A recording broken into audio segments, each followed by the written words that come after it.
दोस्तों, एक सवाल पूछता हूं, क्या कानून हमेशा न्याय दिलाता है?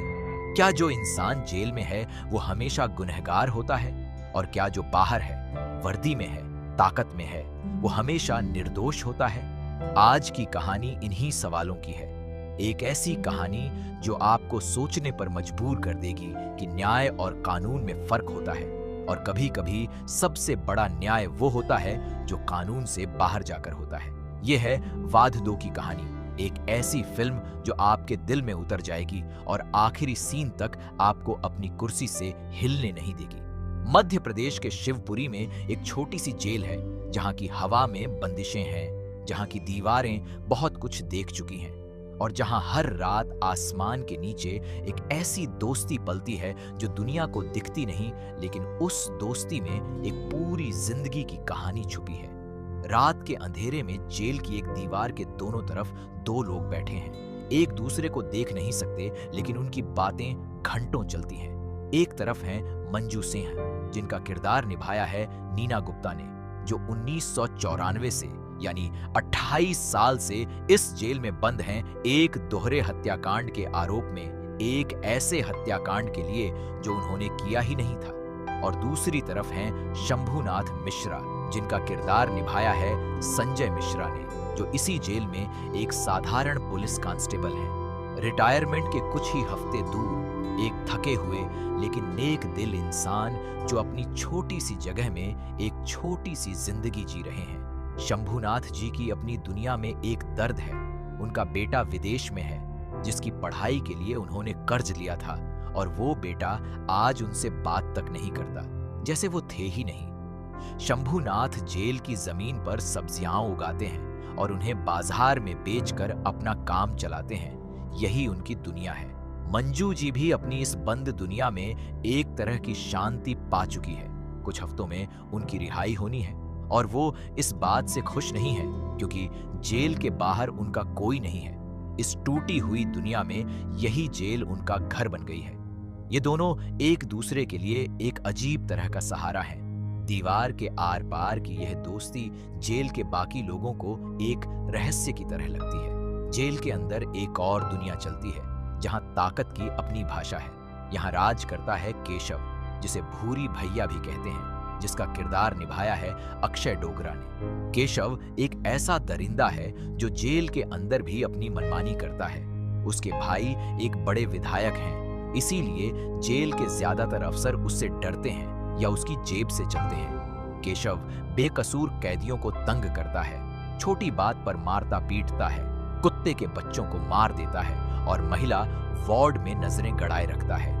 जेल की महिला वार्डन राजनी शर्मा, जिनका किरदार निभाया है शिल्पा शुक्ला ने, केशव के इशारे पर काम करती है और एक युवा कैदी नैना को उसकी नजरों के सामने लाने की कोशिश करती है।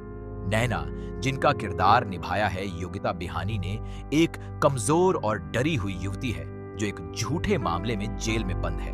इसी जेल में एक नया किरदार आता है, नया जेलर प्रकाश सिंह, जिनका किरदार निभाया है कुमुद मिश्रा ने। प्रकाश सिंह एक जातिवादी और कड़क इंसान हैं, जो जेल को होटल नहीं बल्कि सच में जेल बनाना चाहते हैं। वो किसी की नहीं सुनते, भेदभाव करते हैं सरनेम के हिसाब से, लेकिन भ्रष्टाचार उनसे बर्दाश्त नहीं होता।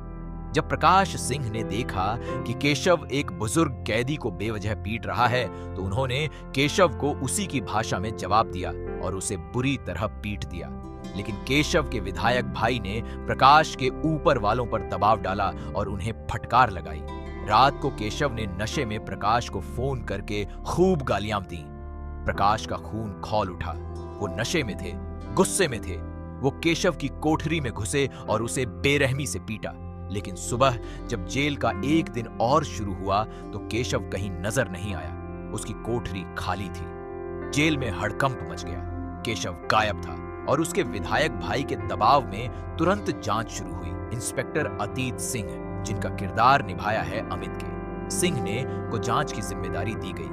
अतीत सिंह एक पैनी नजर वाला जासूस है, जो एक एक बात को बारीकी से परखता है। उसने सबसे पहले संदेह की नजर से प्रकाश सिंह को देखा, क्योंकि रात को उन्होंने ही केशव को पीटा था। फिर शंभुनाथ से भी पूछताछ हुई, मंजू से भी, राजनी से भी और नैना से भी। हर किरदार से उनकी अपनी कहानी निकलती है, लेकिन सच कहीं छुपा है, बहुत गहरे। शंभूनाथ जी रोज रात अपनी सब्जियां एक बड़े फ्रीजर में रखते हैं, सुबह बाजार ले जाते हैं। यह उनका रोज का काम था और जांच के दौरान यही रूटीन उनकी पहचान बन गई, जो हर कोई जानता था। जांच आगे बढ़ती रही और एक दिन अतीत सिंह को प्रकाश सिंह के घर के पिछवाड़े में खुदाई करने पर केशव का शव मिला। वहीं प्रकाश की एक अंगूठी भी मिली, जो सबूत के तौर पर सामने आई। मामला साफ दिखता था, यानी प्रकाश ने ही केशव को मारा। लेकिन असली सच इससे बिल्कुल अलग था, और यह सच फिल्म की सबसे बड़ी ताकत है। केशव की हत्या प्रकाश ने नहीं की थी, बल्कि मंजू ने की थी। जब केशव ने नैना के साथ जबरदस्ती करने की कोशिश की, तो मंजू वहां थी और उन्होंने वो किया जो उस पल में एकमात्र सही काम था। उन्होंने नैना को बचाया और केशव को वो सजा दी जो उसे सालों पहले मिलनी चाहिए थी। और इसके बाद शंभूनाथ ने अपनी सब्जियों वाले फ्रीजर और जेल के भीतर अपनी गहरी जानकारी का इस्तेमाल करते हुए केशव की लाश को जेल से बाहर निकाला और प्रकाश सिंह के घर के पीछे दफन कर दिया। और प्रकाश की अंगूठी उन्होंने वहां जानबूझकर छोड़ी ताकि शक प्रकाश पर जाए। यह सिर्फ एक हत्या को छुपाने की कोशिश नहीं थी, यह 28 साल पुराने एक घाव का हिसाब था। क्योंकि 28 साल पहले 1994 में जिस दोहरे हत्याकांड में मंजू को जेल भेजा गया था, वो हत्या मंजू ने नहीं की थी, वो हत्या खुद प्रकाश सिंह ने की थी। भ्रष्टाचार के दम पर, अपनी ताकत के दम पर प्रकाश ने उस मामले में मंजू को फंसाया था और वो बेगुनाह औरत 28 साल जेल में सड़ती रही। ये सच मंजू और शंभूनाथ दोनों को पता था। इसीलिए जब प्रकाश इसी जेल में जेलर बनकर आया, तो यह एक मौका था, एक ऐसा मौका जो शायद फिर न मिलता। जब केशव ने नैना के साथ जुर्म किया, तो मंजू ने जो किया वो एक सहज प्रतिक्रिया थी, एक मां की तरह बचाना। लेकिन उसके बाद शंभूनाथ के साथ मिलकर जो योजना बनाई गई, वो 28 साल की पीड़ा का हिसाब था। जांच के दौरान शंभूनाथ और मंजू के चेहरे पर एक अजीब शांति थी। अतीत सिंह हर कोण से सच ढूंढ रहा था, लेकिन वो परत दर परत इस रहस्य में उलझता रहा।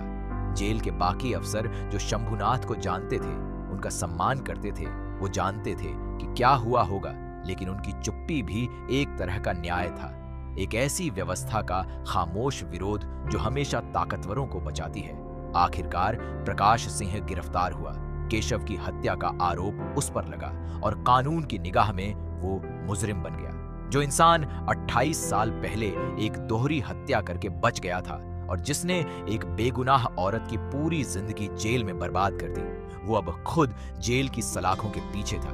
यह न्याय था, भले ही कानून की किताब में इसे दूसरे नाम से पुकारा जाएगा। और शंभूनाथ मिश्रा, वो रिटायर हुए, सफेद बाल, झुके हुए कंधे, उम्र भर की थकान, लेकिन आंखों में एक अजीब सुकून।